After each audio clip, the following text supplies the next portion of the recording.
Welcome to Panther Pourri, the podcast where we're supposed to talk Panthers hockey, but sometimes we don't. Here are your hosts, Alex Lopez, Jake Langsam, and TJ Peterson. Hello, everyone, and welcome to another episode of Panther Pourri. I'm your host, Jacob Langsam. Here with me, as always, are my co-hosts, TJ Peterson and Alex Lopez. And, folks, the series is tied. A dominant Game 2 performance. Rather, I should say, a dominant second half of Game 2.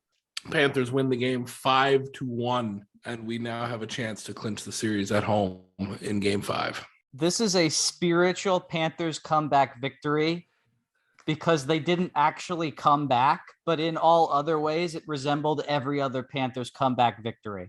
Yeah, that's a really interesting way to look at it, actually, because I remember at some point in the second period, I was talking to a friend of mine and pointed out that the shots on goal were 21-9 in Washington's favor.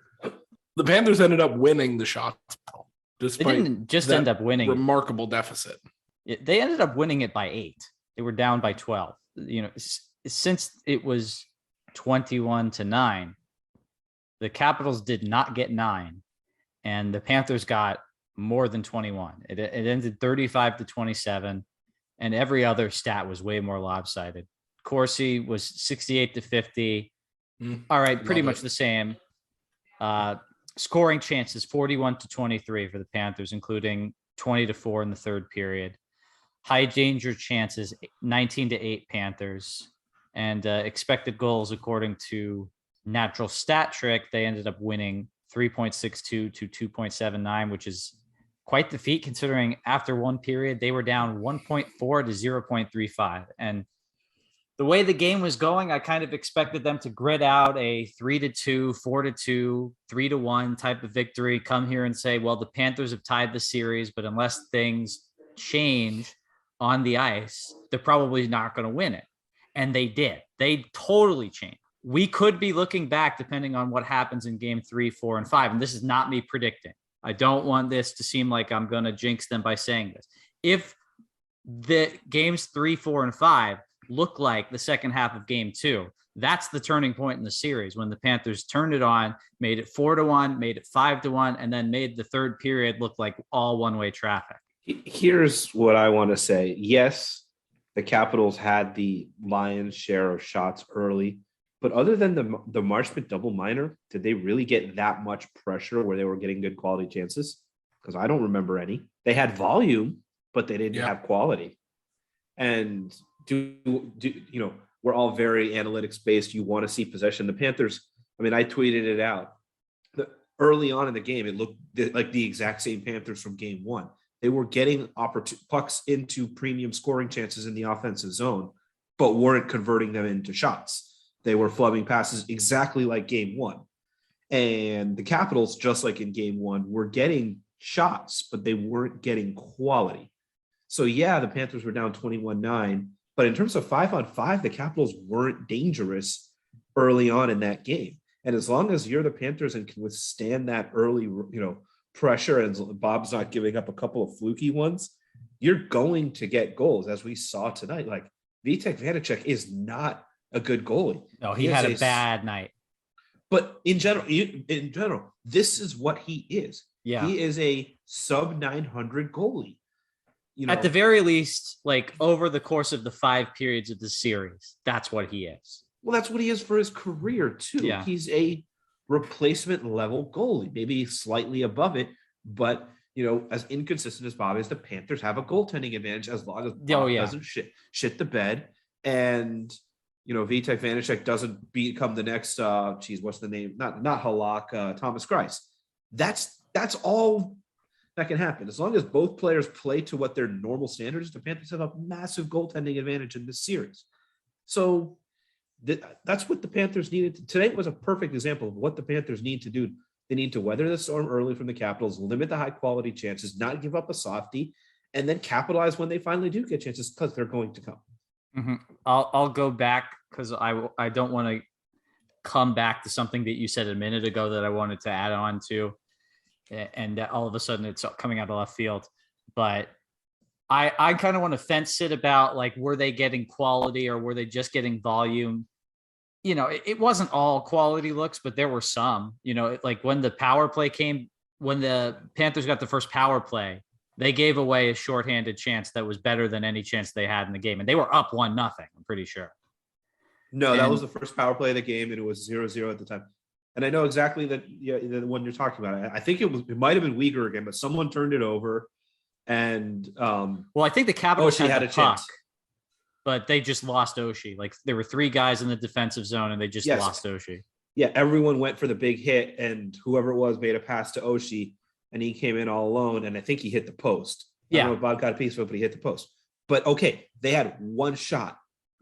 I mean, the Panthers also, Barkov had an opportunity to score from the slot and missed the net. And that's exactly what I was talking about, is their premium scoring chances were not turning into shots. Because if Barkov misses the net from the high slot and it wasn't blocked, that's a missed opportunity. That should hit the net 10 out of 10 times and get into the back of the net 5 out of 10. So, the Panthers didn't convert on that opportunity. They weren't converting on their chances again. Yeah.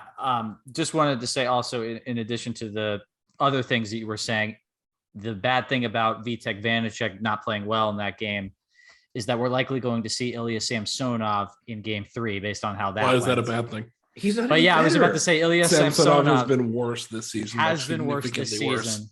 But then again, playoffs, weird stuff happens.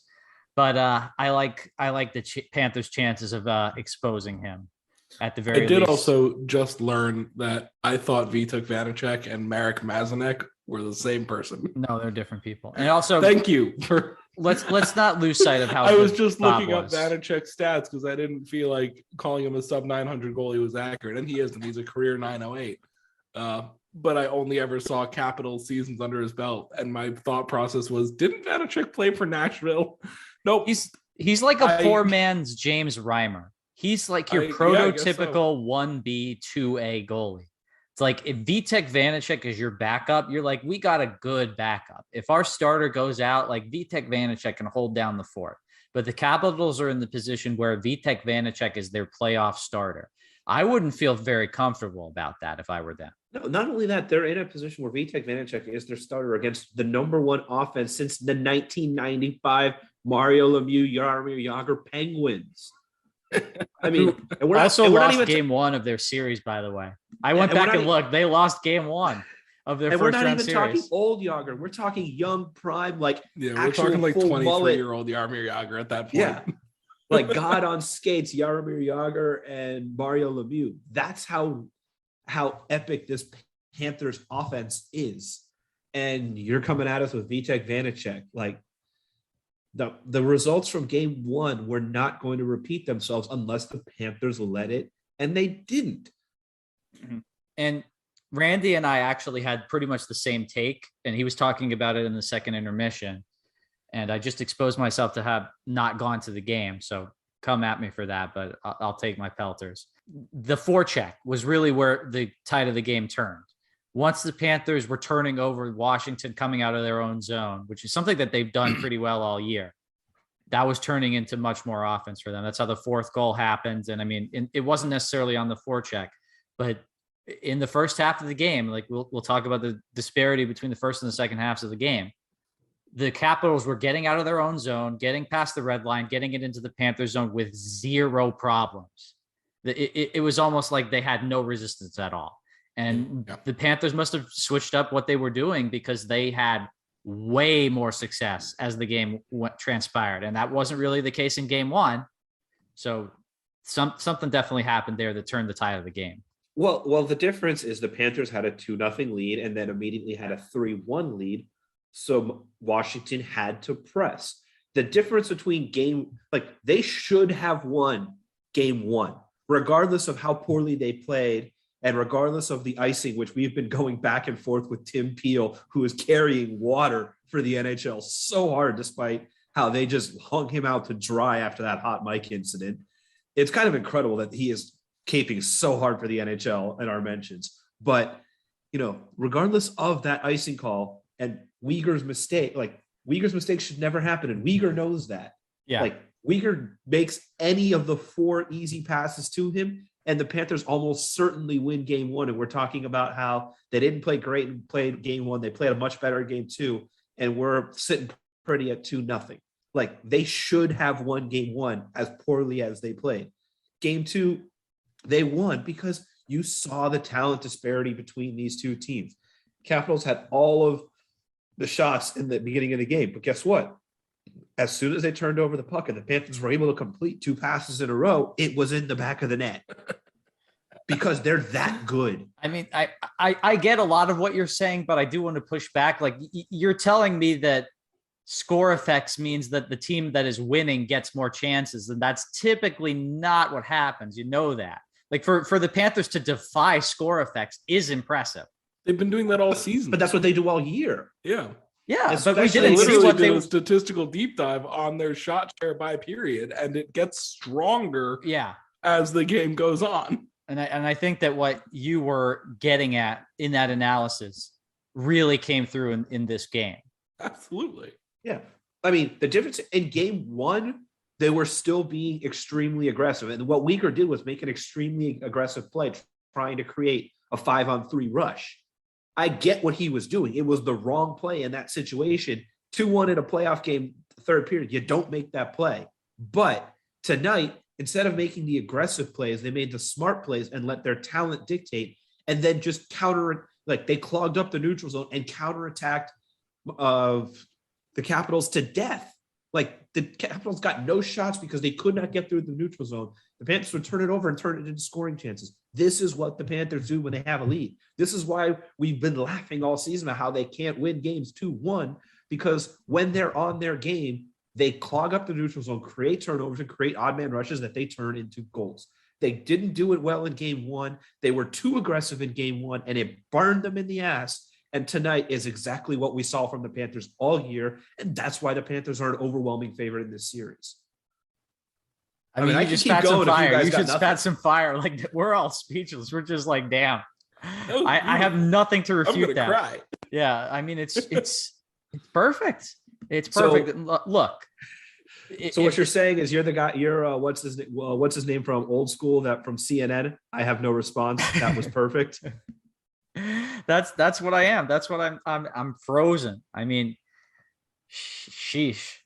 Like we were talking about it last time. You know, it's the 82 games that we saw versus game one we saw. And I mean, we saw game one again in game two, you know, first period, a lot of the second period until the tide turned.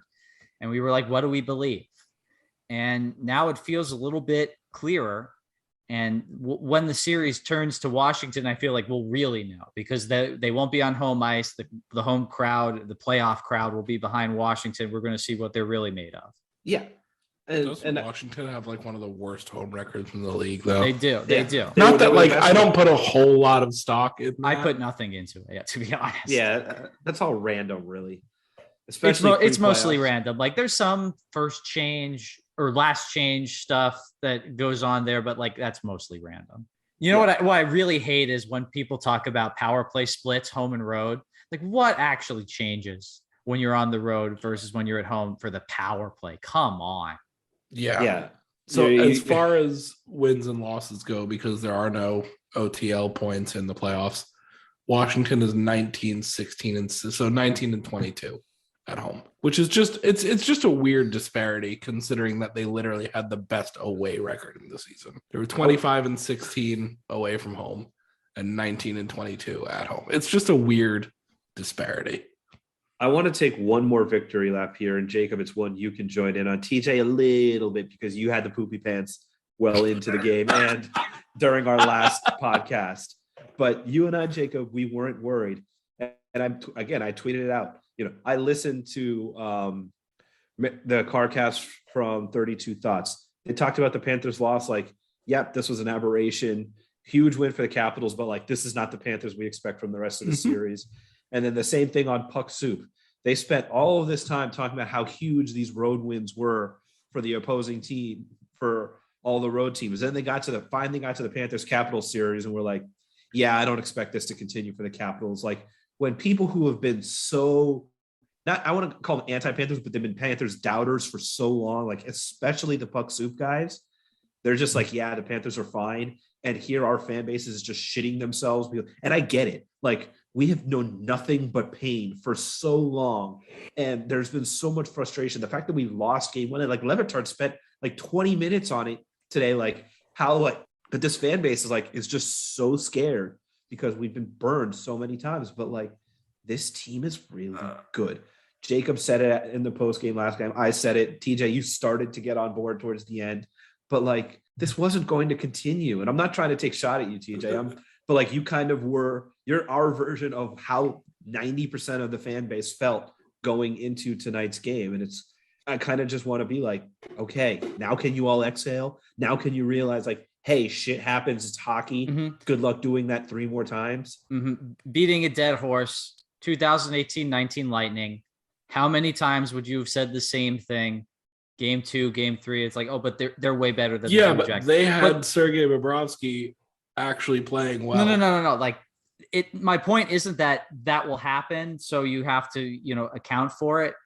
It's like, that's in the back of your mind, and like at the end of the day, you don't want to feel by getting goalied.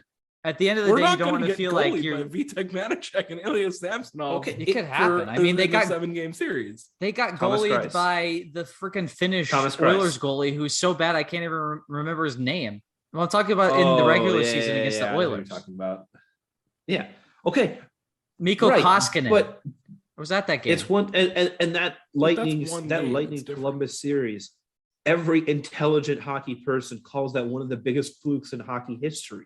Because it was just Bob going God mode and Panarin putting everything into the net.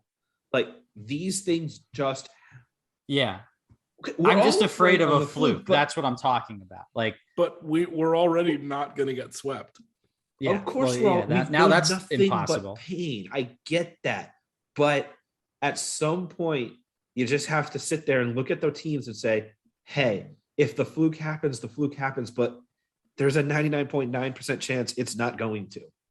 And guess what? We're in the 99.9% chance, at least in terms of getting swept by a team we don't deserve to be swept by. But like, really? But in terms of we're in 100% chance of not getting swept. Okay. Oh, whatever. Sorry. Again, you said getting swept. I got a cold. I couldn't go to the game tonight despite tickets. I had to give them away. You know how much that hurt me. But that's how fucked up I'm feeling right now. But show of hands, even though this is not a visual medium, is anyone about the rest of the series right now? Because I'm feeling real good about Panthers in 5. I'm feeling very good right now. Like I said, good enough that like as soon as the final buzzer sounded, I bought a ticket to Game 5 because I want to see the Panthers win the series. The thing is, like, I don't know what to believe anymore. Like, I doubt my prognosticating. Like that's the thing. I'm not saying TJ. If you can't trust yourself, trust the data. The now 83, 84 games that we've seen the Panthers play, where they have been overall this is dominant. This is I don't trust. This is down 6-2 to the New Jersey Devils. TJ, you need to shut that part of your brain off.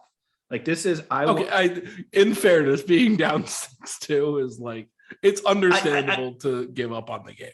Look at the way the first 4.5 periods of the series went.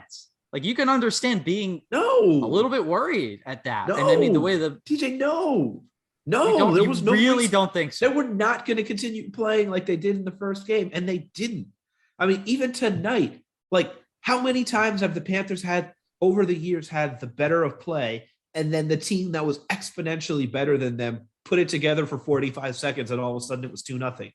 So why are you surprised the Panthers did that tonight? You shouldn't be. I'm not necessarily surprised. Like, that was totally an outcome. Right, but that's what you should expect to see when this team isn't playing well, that eventually they will figure it out. And in a minute and a half, the score will go from 0-0 to 2-0. Like, that's what you should expect out of this Panthers team when they're playing a substantially inferior opponent. That raises an interesting point. Like, are the Capitals? Yes. Yeah, no, they're not bad, but they're inferior to one of the best offenses this league has seen in 30 years.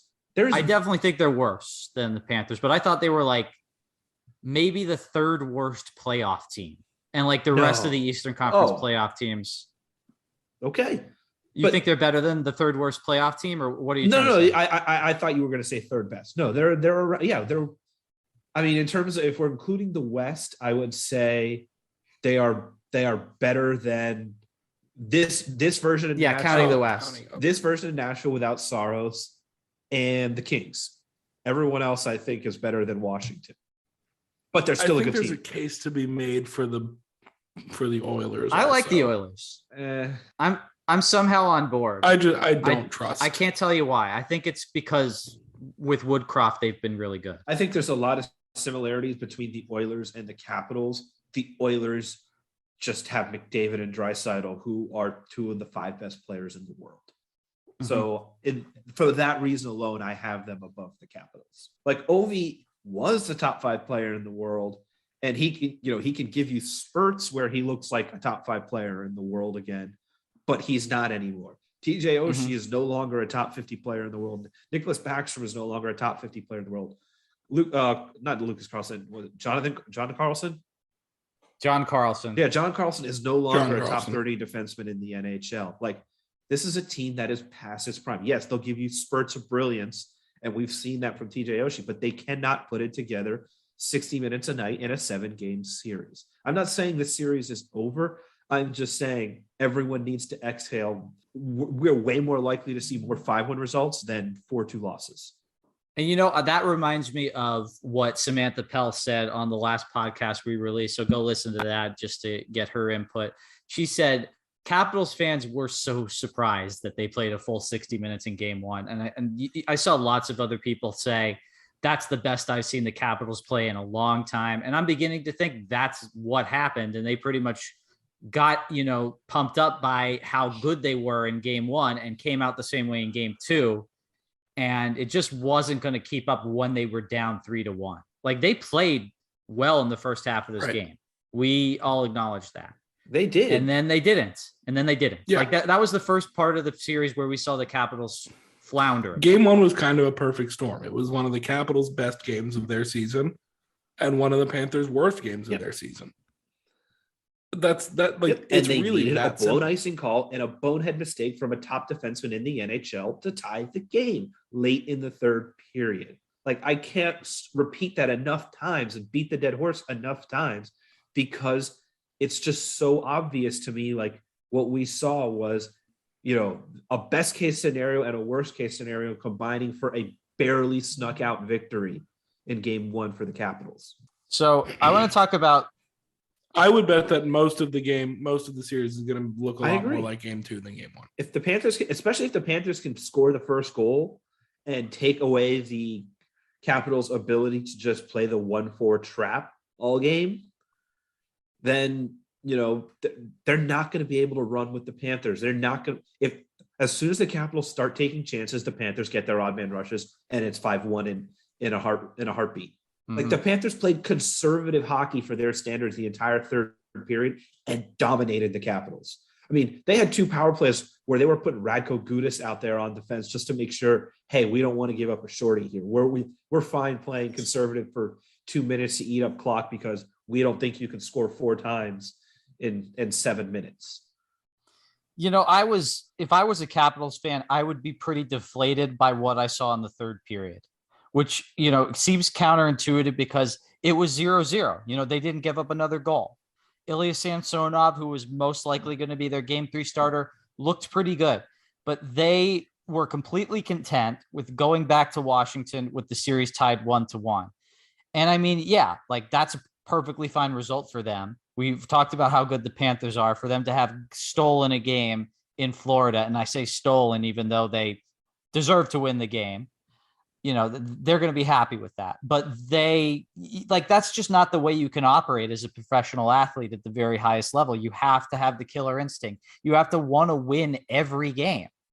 Like, it's not like they were playing the worst players for, half of the period because they wanted to rest Ovechkin and Backstrom and Kuznetsov and Carlson and Oshie for game 3.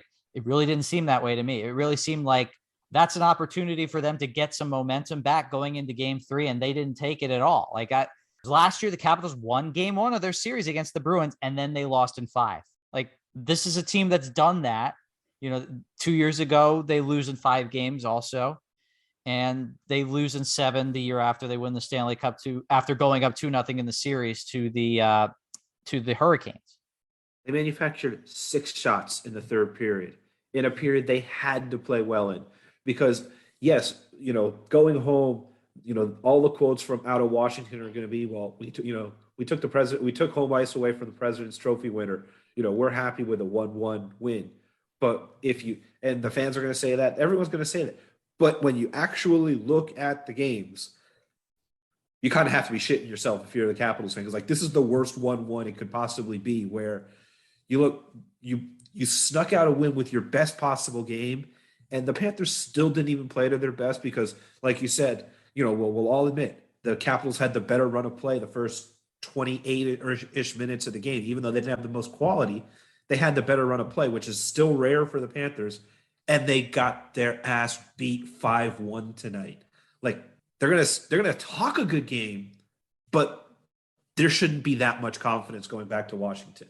It reminded me of Game 4 last year, Lightning Panthers. Yep. Where the Panthers racked up so much of the expected goals in the Corsi, but Tampa Bay won the game. What was it, 6-2? Yep. They had a bunch of tap-in goals. They had a bunch of goals that should have been 0.99 XG in that game because they just read what the Panthers were doing when they made a little mistake, and they knew how to turn that little mistake into a big opportunity. That's what happened for the Panthers tonight. I mean, Carter Verhaeghe, I couldn't tell who he embarrassed, but on the fourth goal, he embarrassed somebody.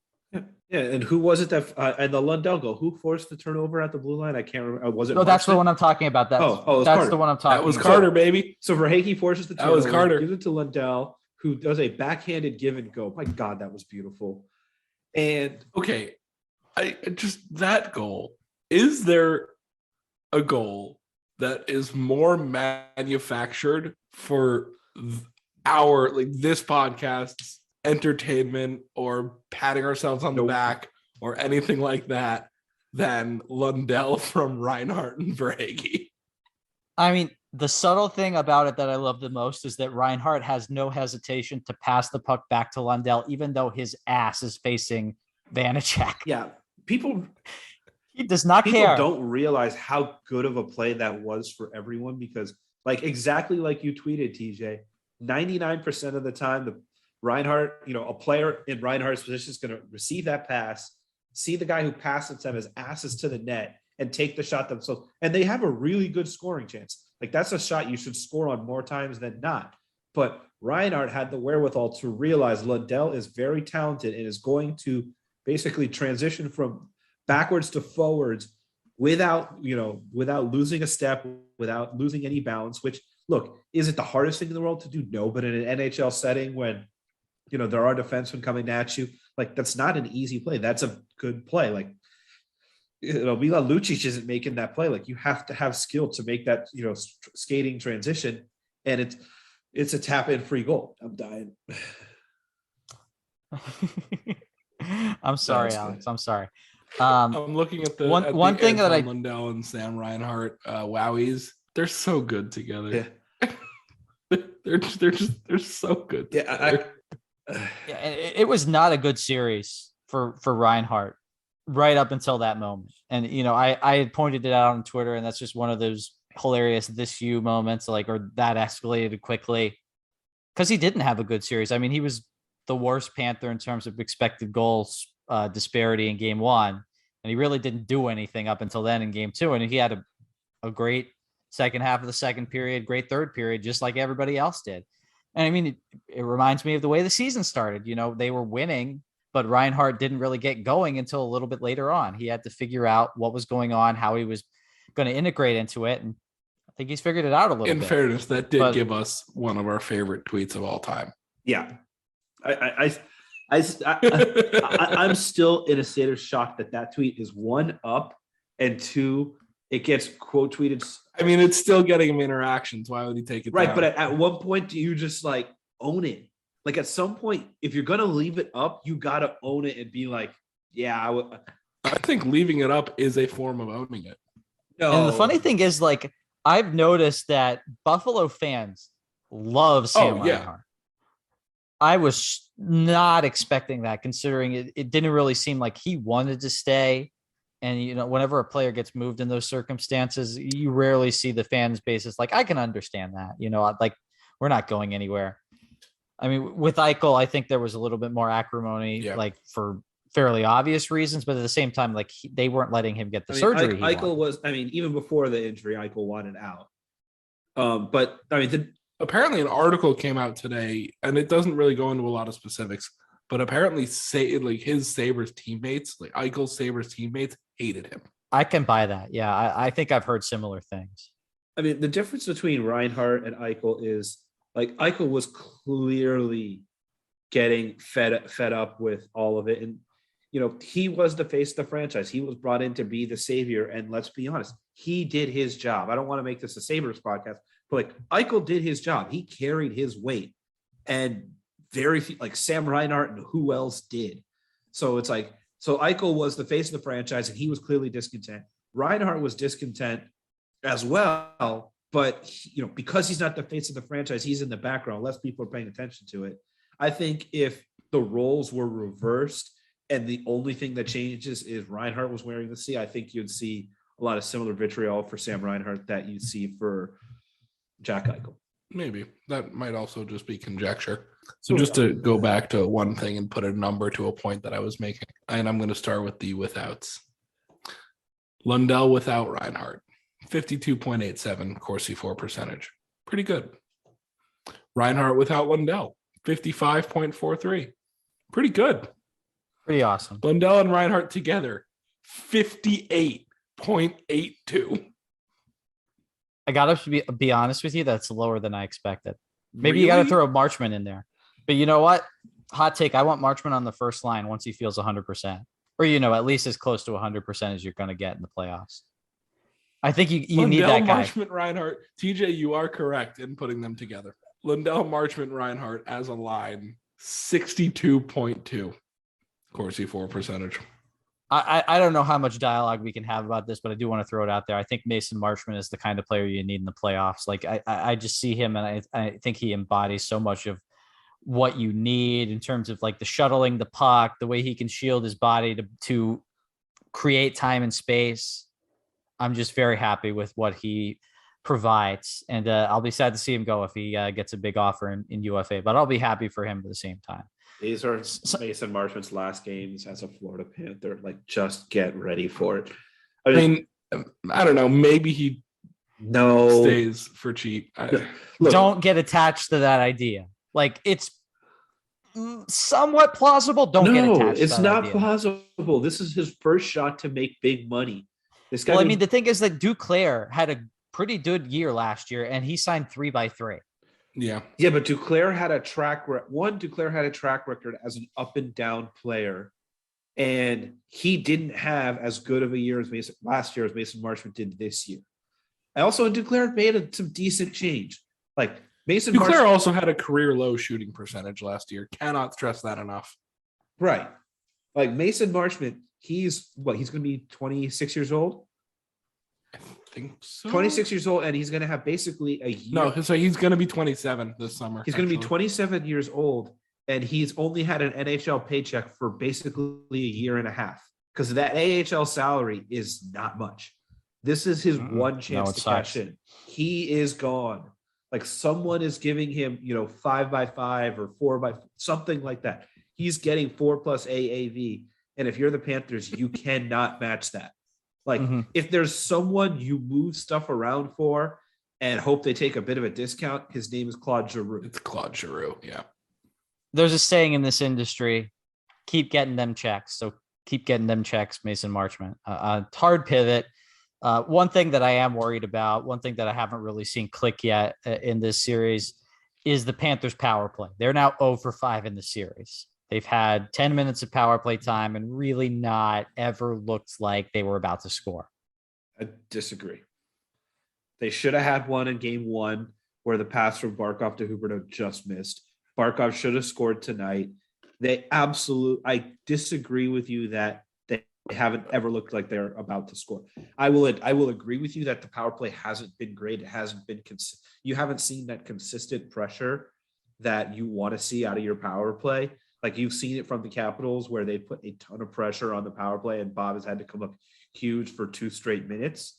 The Panthers haven't done that. However, they have generated scoring chances that should have been goals, but the execution wasn't there. Also, how many power plays did they have tonight? Was it only 3? I could have sworn they had more. It was only 2. Oh, no, 3 because they had the one at the end. Well, they had 2 at the end, and both of them they ran 2 defenseman power plays. So I honestly don't count those as. That's fair. I mean, they count as not scoring because you had a 5-on-4 advantage. But I'm not going to say, oh, they're 0 for 5 on the power play when on 2 of them they had 2 defensemen, and one of them was a defensive defenseman like Gudis, where their goal was, hey, we're just trying to eat 2 minutes here, and if we can get a great shot, awesome. I'm not going to, if you want to call them 0 for 3 and we can talk about that, that's fine. But I'm not going to use the term 0 for 5 when 2 of the power plays, their number one priority was not giving up a shorty. Yeah, I mean, I've just been kind of underwhelmed by it. I think Ekblad being reintegrated, this is the second time they're in a game situation, which it's very difficult to replicate the pressure that an opposing penalty kill puts on you in practice. So they're really getting their reps now with Ekblad and Giroux together. And it'll probably get crisper as the series goes along. Use the first along. series as your practice for your real game situation practice. I mean, TJ, I'm not and saying then click in rounds 2, 3, and 4. I apologize if it comes off as I'm saying you're wrong. I actually do agree with you that the power play hasn't looked as good as it should. I mean, this was by the end of the year the number 5 power play in the NHL, which is shocking considering the first half of the season they were one of the worst. So I agree with you that the power play hasn't looked as good as it should. I just disagree that it's been complete crap. Like they should have 2 power play goals so far in this series. The execution just wasn't there from players who execute 99 times out of 100. Yeah, I would say subpar rather than complete crap. Yeah, subpar is fair. I would agree with you there. Sorry if I'm being a bit of an attorney and litigating degrees. No. We shouldn't talk past each other and like start fighting with imaginary versions of each other that don't actually exist. It's probably pointless. I mean, the Panthers won a playoff game tonight. That hasn't happened a whole lot in the past 25 years. We should celebrate it. They were 0 for 4 on the power play. So basically half their power plays tonight, they were trying not to give up goals, 0 for 2 on the other ones. Mm-hmm. The one nice thing is that they really have only given up 1 power play goal that was created by a good power play. Like the Backstrom goal, if Bob just shores up his near post, that doesn't go in. Yeah, that was some poor RVH form from Bob on that one. Jacob there it was is. RVH. There it is. I don't feel like drink it. up. Drink up. It's been too long since you made me explain that, so I have forgotten. Reverse VH, as AJ Malesko said a long time ago in the regular season. I can't remember. We need to get Ian and David back on to scold me. I do want to spend a quick second on Bob while we're kind of talking about him. Because holy shit, he's having a series. Yeah. Other than the one bad goal we just talked about. I mean, sure, but like overall, I mean, he faced 27 shots tonight, right? On what, 50 or 60 shots? I think he faced 28 shots tonight. He gave up 1 goal. He's right around 55 there were other good series. They gave up other good chances, and he stood tall. Yeah, Bob's been good. Like he's positive and expected goals against average or whatever it is right now. Goal saved above average or flew. So if he's let in 4 goals on 55 shots, that gives him a 927 save percentage for the series. That would be a career high for the playoffs, at least. Yeah, I mean he's a sub 900 save percentage goalie in his playoff. Yeah, I think the only playoff series in which he was above 900 was that Tampa series in 18-19. And I look forward to see this incarnation of Bob further because, I mean, there's only really been a few rough patches this year, and otherwise Bob's been a consistent positive for the team. And, they've had great possession stats, had a good power play, especially in the latter half of the year, good goaltending. Really, the only thing now that I'm worried about is the penalty kill. And like, if they can just survive power plays from the opposing team, which that was the downfall last year in the playoffs, they couldn't survive Tampa's power play. Like you're giving up a goal on more than 50% of the power plays you give up, you're going to have a horrible time. That's just no way to win a game. Right. Yeah. We can talk about the rest of the stuff until the cows come home, but you got to survive power plays. So far, they've done it. They've survived Washington's power plays. Ovechkin really hasn't had that many awesome looks. No, they've done Obi has had 2 assists. That's it for his scoring in the series so far. They have done a fantastic job of shutting Ovi's slap shot down. They're getting sticks in passing lanes. They're getting bodies in front of it. They're getting bodies in front of his shots from up tight, which is good because it's a much better chance to block the shot and have it go as far away from the net as possible, rather than a deflection 2 feet in front of the net, which is basically an offensive play. Mm-hmm. You definitely don't want that. That's how you end up giving up a goal when you thought that you were safe. Anyway, I think that we've come to the end of this one until, we ran about other minute things for 40 minutes and this becomes a 90-minute podcast about one single game. Any parting notes, guys? I do want to mention, since I did spend so much time criticizing officiating, to my absolute shock, TJ Luxmore had a solid game. I think he missed a couple of things both ways, like the Marchment double minor, which was totally deserved by Marchment. I think whoever he was tied up with also should have gotten a penalty, but like that slash was a little soft. But like it was soft, the roughing but was deserving, deserving, but he was right in the face of the ref. So at the same time, that too, though. You got to be smarter. But at the same time, this is playoff hockey. Like, we're seeing so many obvious penalties not get called, like obvious regular season penalties. I'm just saying, I don't think it was perfect officiating, but it was way better than game 1. And that's a shock for me from one of the most anti-Panthers refs in the NHL. Like TJ Luxmore, like he's got a history of boning the Panthers. Yeah. Like again and again, like go back to a game against the Rangers from years ago. He literally played goalie against the Panthers because he found himself in front of the net while the Panthers had the puck. Like that's how bad this guy is. And he had a solid game tonight. So like, the good name of TJ's is finally vindicated. Not vindicated. I'm just saying tonight he had a solid game for his standard, which is a surprise. Like there were things missed, but Oshie is an enemy right now. So it was that like freeform jazz that you talk about with the playoff officiating. Like, yeah, they don't call the rule book, but like it all kind of makes sense when you get to the end and you see the cumulative effect of the officiating. Yeah. I did enjoy that one play where I even tweeted about it, where the Capitals defensemen both clearly ragged it by like not making any effort to skate back from the puck. The puck barely crosses the goal line and they immediately get the icing call. And I just wanted to like see Tim Peel. You don't have to skate hard. I mean, that's not the standard. It's surprising that he's so out of order about this because like he has nothing to lose by saying, you make mistakes, but nothing to lose. But remember, those are all his friends. Like he's not going to criticize his friends. Yeah, it's a hard job, I'm sure. Like, I'm not going to say, look, I'd be the best NHL official. Put me out there. You're going to get perfectly called games. Everybody's going to love me. Throw flowers on the ice at the end of the game.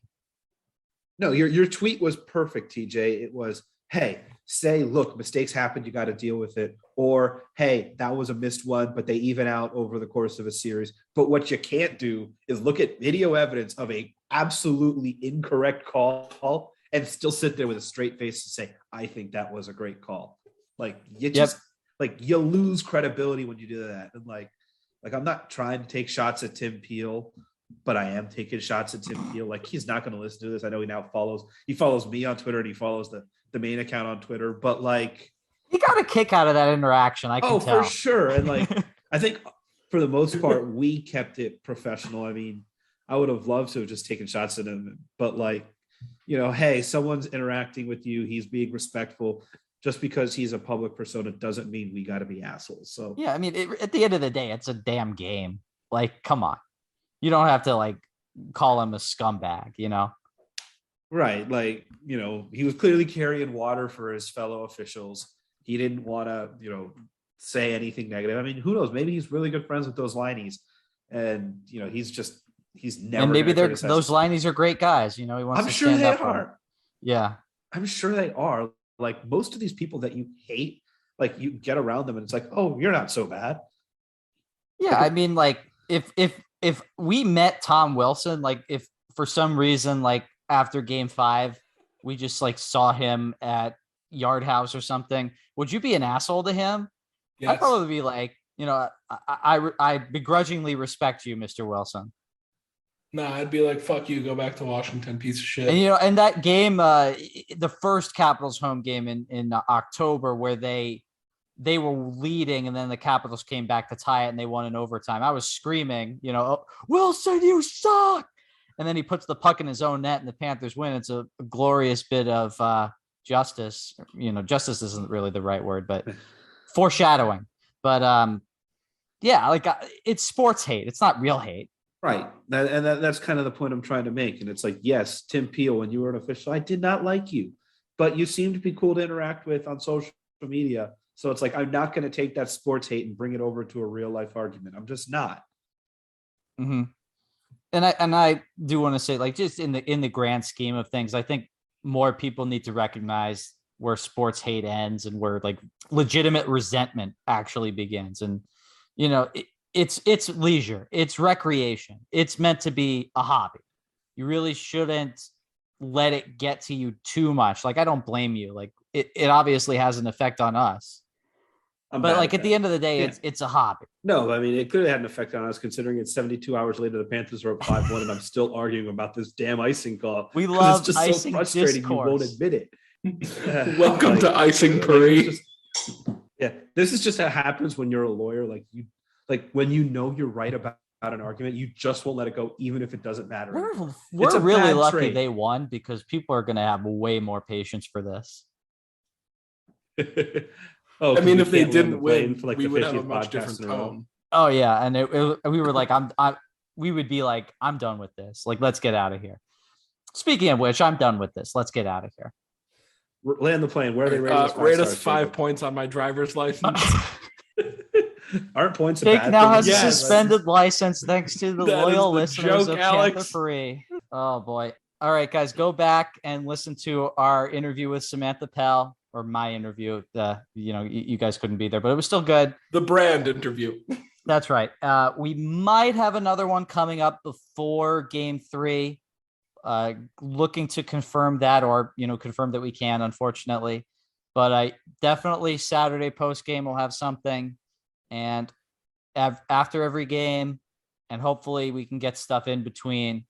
If there's a little bit of like a break in between series, we'll probably get something to fill in that space. But yeah, after every game and then some other stuff where we can. Yeah, if we can find a guest for a day off, we'll release that as well. All right, so thanks everybody for listening to Panther Pourri, and we'll see you for Game 3.